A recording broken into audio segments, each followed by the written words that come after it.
On est de retour dans le brunch sur LCI. Merci d'être toujours avec nous en compagnie de Virginie Leguet, Bertrand Perrier, notre invité politique, Julien Bargeton, sénateur La République En Marche. Béatrice Denesse vient de nous rejoindre. Bienvenue Béatrice Denesse.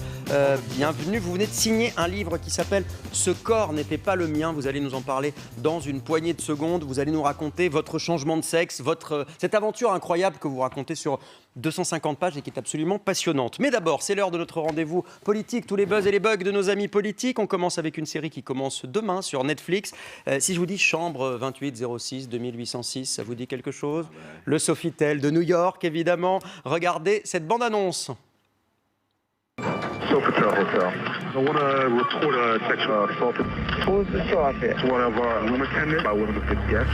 Mr. Strauss-Kahn is the head of the IMF. The world referred to him as the financial czar. He was likely to be the next president of France. C'est vraiment le futur président. She was an immigrant from Africa, single mother, living in the Bronx. It's kind of the yin and yang of New York. We have a very serious sexual assault here. In this particular case, it was just too complicated. Voilà, 4 épisodes d'une série documentaire qui sera possible de visionner à partir de demain sur cette fameuse affaire DSK qui a vu exploser en vol toutes les ambitions présidentielles de Dominique Strauss-Kahn. Et bien au-delà du doc, ce qui est intéressant, c'est qu'hier, DSK lui-même a tenté d'allumer un contre-feu. Regardez le message qu'il a publié sur son compte Twitter, un message assez mystérieux. Pour la première fois, j'ai accepté pour un film documentaire de revenir sur l'ensemble de mon histoire personnelle et professionnelle. Mais il ne s'agit pas de celui de Netflix, c'est un autre film. Il sera sur les écrans à l'automne 2021, nous dit-il. Je n'ai jamais donné ma version des faits. L'heure est venue de m'exprimer. Voilà. Est-ce que vous pensez que ça marche, Virginie, pour couper l'herbe sous le pied du documentaire Netflix? Moi, j'ai l'impression que ça fait plutôt de la pub. Enfin. Je pense que ça va donner envie à tout le monde de regarder ces épisodes, d'autant que donc ça ne marche pas, là. Les auteurs qui ont travaillé sur les faits disent qu'ils sont repartis de zéro et qu'ils ont à la fois utilisé des documents, enfin des archives de l'époque, et en même temps interrogé des gens qui ne s'étaient jamais exprimés. Et on l'a vu au tout début du documentaire, on a même le coup de fil au 911 qui tout est enregistré aux États-Unis, ça a été gardé, on entend même ce fameux premier coup de fil. Ils ont fait un travail rigoureux. Et moi, franchement, je le regarderai avec beaucoup d'intérêt. Pas du tout. Il y a 4 épisodes, c'est à partir de demain, on verra. Et puis la version by DSK himself, ce sera en l'automne 2021, dans un an. Une star rejoint Joe Biden, et pas n'importe laquelle, regardez. Il s'agit de Sharon Stone, la star culte du film Basic Instinct, dont vous reconnaissez peut-être la musique. Alors, elle ne rejoint pas un comité de soutien, ça c'était pendant la campagne. Sharon Stone a intégré l'équipe de transition de la présidence Biden. Je vous propose d'écouter ce qu'a dit Sharon Stone à la télévision américaine il y a quelques jours. Je fais partie de l'équipe de transition de Biden. Si on me proposait un poste public qui me permette d'en faire davantage, je dirais oui. Et je voudrais mettre à profit toute mon expérience dans la lutte contre les maladies infectieuses et me mettre au travail. Alors, quand elle parle de son expérience dans la lutte contre les maladies infectieuses, c'est tout son engagement pour un certain nombre d'associations contre le sida. Elle a travaillé déjà, d'ailleurs, avec le docteur Fauci, le monsieur Santé des États-Unis, sur certains projets. Pensez que ce serait une bonne idée, Sharon Stone, ministre de la Santé, peut-être, de Joe Biden? Non, je crois qu'elle n'avait pas vocation à être ministre de la Santé. Là, elle a fait offre. Hein. Oui, non, mais je pense que ce qui est intéressant, c'est de transformer ces personnages médiatiques qui viennent au soutien d'une campagne politique en personnages de l'action politique. C'est pas seulement des soutiens, c'est aussi des acteurs de la vie politique sur une thématique qu'elle connaît, qui est celle des maladies infectieuses. Après, qu'elle soit ministre de la Santé, ça me paraît un peu ambitieux, peut-être. Un peu excessif. Mais si elle arrive à transformer ce rôle de grand témoin en rôle de grand acteur, je pense que ça a un intérêt. On peut changer de vie et s'engager, ça peut arriver, Julien Bargeton. Bien sûr. Et c'est important de pouvoir avoir des profils un peu différents. Il y avait Elizabeth Taylor, quand même, qui s'était beaucoup engagée aux États-Unis pour le sida. Heureusement qu'elle avait été là. Lynn Renaud en France, évidemment. Et heureusement, effectivement, qu'elle a été là. Heureusement qu'elle était là, parce que c'était quand même beaucoup de courage à une époque où personne ne voulait en parler. C'est grâce à elle, quand même, et des combattantes, en l'occurrence, comme elle, qu'on a pu prendre à bras le corps cette cause. Donc oui, c'est bien cet engagement. Je ne sais pas si c'est pour un poste. On verra si ça débouche sur un poste. En tout cas, une société est faite de plusieurs types de talents, de personnalités. Et donc, c'est ça. C'est la diversité. Je vais vous présenter justement un nouveau type de talent, une combattante aujourd'hui. C'est Béatrice Denesse. Combattante, je pense que ça vous correspond assez bien. Les gens qui nous regardent ce matin vous connaissent peut-être déjà, ont peut-être déjà entendu votre voix. Vous avez 64 ans, vous êtes journaliste. Vous avez très longtemps travaillé pendant des années, toute votre carrière à Radio France. On vous entendait au micro, sauf qu'à l'époque, vous ne vous appeliez pas Béatrice, vous étiez un homme. Eh oui. Voilà, pendant toute ma vie, en fait... Jusqu'à il y a 2 ans. Jusqu'à il y a 2 ans, j'étais un homme. Mais j'étais mal dans ma peau. Si vous voulez, le début de l'histoire, c'est véritablement vers 5-6 ans, en fait, que je me suis rendu compte que quelque chose clochait en moi, que j'étais pas la personne que j'aurais dû être. C'est-à-dire que vous vous êtes dit, même petite fille, puisque vous vous ressentiez comme une petite fille, je suis né dans le mauvais corps, je suis dans le corps d'un petit garçon, mais en vrai, je suis une petite fille. Alors, je pense qu'à cet âge-là, j'allais pas si loin, mais en tout cas, je sentais que je n'étais pas dans le bon corps. Ça ne correspondait pas, en tout cas. Ça ne correspondait pas, et c'est vrai que j'étais jamais avec des copains de récréation qui se battaient, qui parlaient fort. J'étais avec mes copines, j'avais la chance d'être dans une école mixte, ce qui était plutôt rare à l'époque, dans les années 60, et j'étais avec elles, je les enviais, je les trouvais belles. Mais par contre, vous racontez, vous alliez au catéchisme, vous étiez dans une famille très catholique, et du coup, vous alliez au caté, et il paraît que le soir, vous aviez, quand vous étiez petite fille, vous priez, j'aimerais devenir que vous étiez petit garçon, pardon, vous priez en disant j'aimerais devenir une petite fille. Ah oui, ça, tout à fait, c'était vraiment ma prière du soir, parce qu'on était obligé en quelque sorte de faire notre prière le soir. Et donc vous aviez un objectif du coup J'avais un objectif. Bon, ça n'a jamais marché. Hein, oui, ça a mis le temps en tout cas. Ça a mis le temps. Et c'est vraiment la médecine qui a fait quelque chose pour moi. Mais c'était vraiment la prière que je faisais parce que franchement, j'arrivais pas à mettre des mots sur ce qui était ma vie, en effet, dans laquelle d'ailleurs je me suis complètement renfermé parce que... Oui, vous racontez quand même, c'est ça qu'il faut comprendre, une très grande souffrance, notamment dans cette enfance et même le début dans l'âge adulte, au lycée, quand il commence à y avoir de la séduction, etc.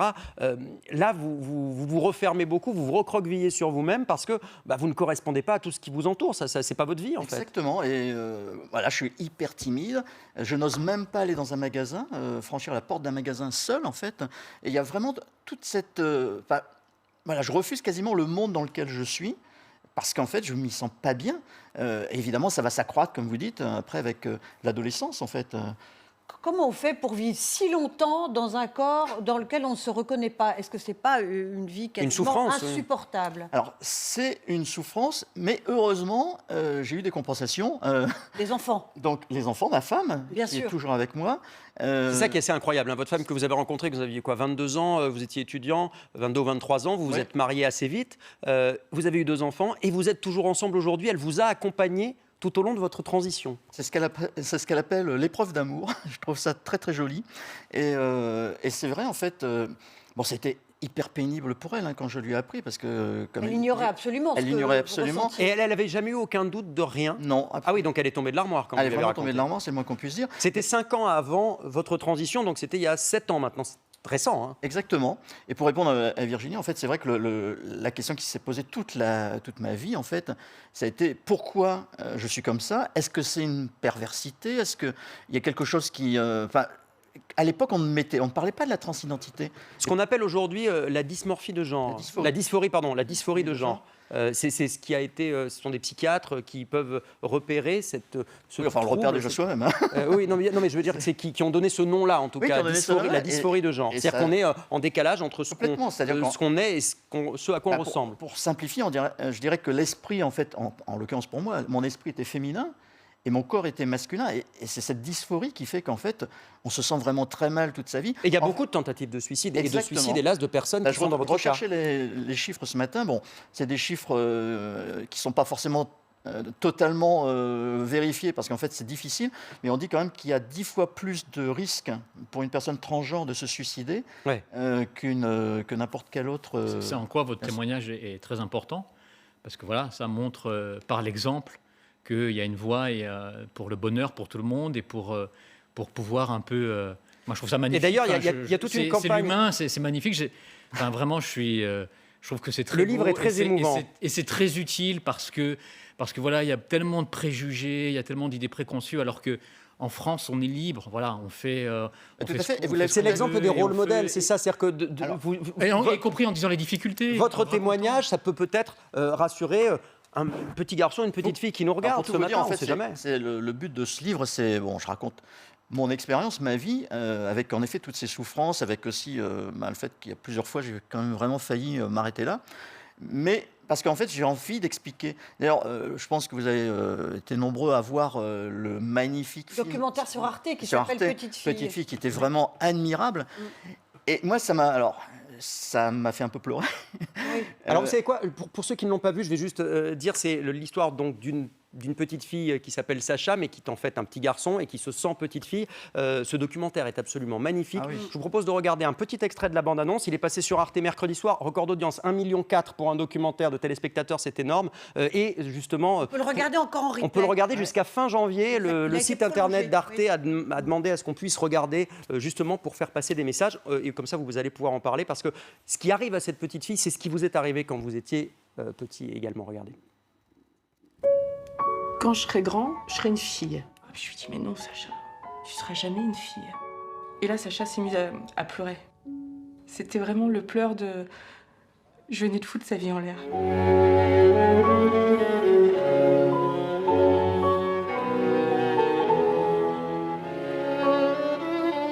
Qu'elle est juste pas née dans le bon corps et c'est pas elle qui l'a choisi, quoi.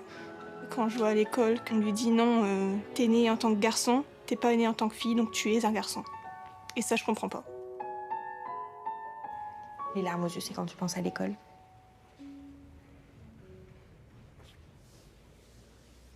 Je peux dire, sortez les mouchoirs pour voir ce film parce que c'est très émouvant. On voit, là en l'occurrence, cette petite fille Sacha est avec un psychologue, psychiatre spécialisé de ces cas. Et effectivement, je vois que M. Bargeton a les larmes aux yeux. Ah oui, je ne l'ai pas vu, je vais le regarder.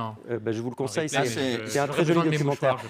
Mais du coup, l'école a rejeté cet enfant. C'est ça qui m'a semblé plus dur en fait C'est pour ça qu'elle pleure. Voilà, dans ce docu qui est vraiment extraordinaire, de pudeur, avec des parents fabuleux. Mais moi, ce qui m'a vraiment révolté, c'est l'attitude, alors on ne va pas généraliser, de cette école. De cette école, de ce directeur d'école qui visiblement ne veut rien savoir. Il lui faut une preuve médicale. Pourtant, je veux dire, ça se voit, ça se sent. Cette petite Sacha, elle est vraiment adorable. Et on comprend très bien sa souffrance, en fait. Et c'est ça aussi. Et ses parents acceptent. En fait, c'est ça qu'il faut comprendre. C'est que ses parents acceptent, la considèrent comme petite fille, mais elle n'a pas le droit d'aller en robe, en tenue de petite fille, et ne pas être appelée comme une petite fille par l'école. Elle finira par l'obtenir. Et elle arrive à l'obtenir à la fin du documentaire. Suivante, en fait. Exactement, c'est Mais ça. c'est pour ça qu'en fait, notamment quand je veux témoigner aussi, c'est pour montrer que tout ça, ça n'est pas une lubie, parce que je lis encore sur des sites internet ou autres que c'est une lubie, que c'est une mode. Ben non, c'est ni une lubie, ni une mode, ni une maladie d'ailleurs. Voilà, c'est quelque chose. En plus, pour l'instant, personne ne sait à quoi c'est dû.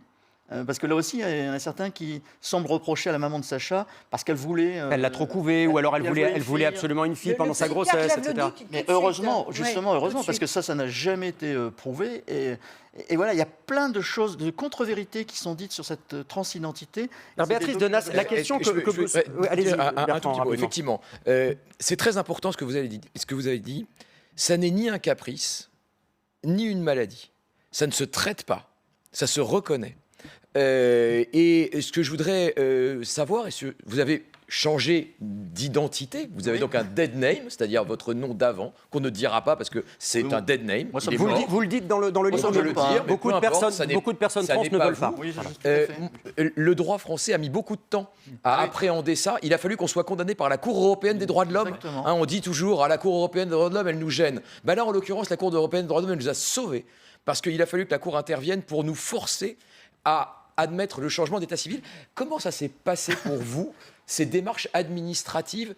Je dis encore une chose, la transition physique que vous avez accomplie n'est pas nécessaire à ce changement qui est en réalité simplement le fait de mettre en harmonie votre état civil avec votre état réel. Mais la transition physique n'est pas une condition de ça. Comment ça s'est passé pour vous, l'aspect administratif des choses pour être Béatrice? Alors, honnêtement, c'est quand même très compliqué, même si la loi de 2016 a simplifié les choses. On n'est plus d'ailleurs obligé de passer par un avocat, par exemple. On n'est plus obligé de fournir un certificat médical. Ça, c'est vraiment des très bonnes choses. Il n'empêche qu'après, c'est les délais administratifs qui sont insupportables. Au total, j'ai fini par régler quasiment tout au bout d'1 an et demi, à peu près. Mais parce qu'en fait, il faut passer par la justice, ce qui ne m'a pas posé de problème, mais les délais sont à chaque fois longs. Vous changez aussi le numéro de sécu, parce que c'est pas le bon numéro, c'est ça, par exemple. Ça a vraiment été aussi... c'est un peu kafkaïen, parce qu'en fait, on ne peut pas changer de carte vitale tant qu'on n'a pas changé de carte d'identité. C'est les dominos, en fait. Tant qu'on n'a pas changé de carte... Enfin, on ne peut pas changer de carte d'identité tant que l'acte de naissance n'a pas été modifié. On ne peut pas changer l'acte de naissance tant que ce n'est pas passé au tribunal. C'est une bataille administrative. C'est pas une vraie bataille, mais en fait, c'est des délais qui sont hyper longs. Et après, le problème, notamment, moi, que j'ai vécu, je ne suis pas la seule, c'est cette fameuse carte vitale qui est restée longtemps avec le 1 et qui m'a posé des quantités de problèmes quand j'étais de mégenrage. Ce qu'on appelle le mégenrage, c'est quand on se fait appeler monsieur au lieu de madame, alors qu'on physiquement, en plus, on est... Vous faites la queue et on vous dit monsieur Donas, alors que Exactement. vous avez dit non, mais moi c'est madame. Plusieurs fois dans les salles d'attente de laboratoire d'analyse médicale ou à l'hôpital. Et ça, c'est insupportable parce qu'on a tous les yeux des patients qui attendent, qui convergent vers vous, qui se posent la question, en effet, pourquoi on l'appelait monsieur, c'est une dame. Et on se sent vraiment très très mal. Et en général, quand on va en plus dans ces établissements, c'est pas forcément... On n'est pas toujours à l'aise, oui. Je voudrais qu'on revienne... administratif, d'après vous, il n'y a pas de changement législatif supplémentaire à faire je sais qu'il y a des associations qui réclament le fait d'ailleurs de ne plus passer par un tribunal.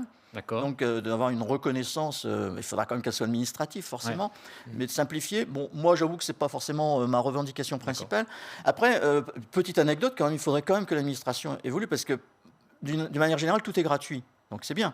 Oui. Sauf la carte grise. Alors ça me reste en travers de la gorge.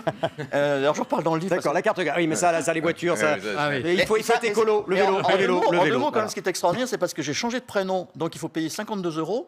En revanche, si je changeais de nom ou d'adresse, c'est gratuit. Bon, ça, c'est une petite... Alors, ça sera pas peut-être le plus compliqué à changer. Moi, j'aimerais qu'on termine en parlant de votre famille quand même, parce que ça, c'est très important. Votre femme, donc Christine, qui est restée avec vous, vos 2 enfants. Vous avez également 2 petits-enfants. Adorable. Tout se passe bien. Tout le monde a accepté. Vous avez eu le soutien de tout le monde. Alors, j'ai eu le soutien de tout le monde, franchement. Bon, avec aussi un choc. Bon, premier, on en a parlé, c'est celui de ma femme.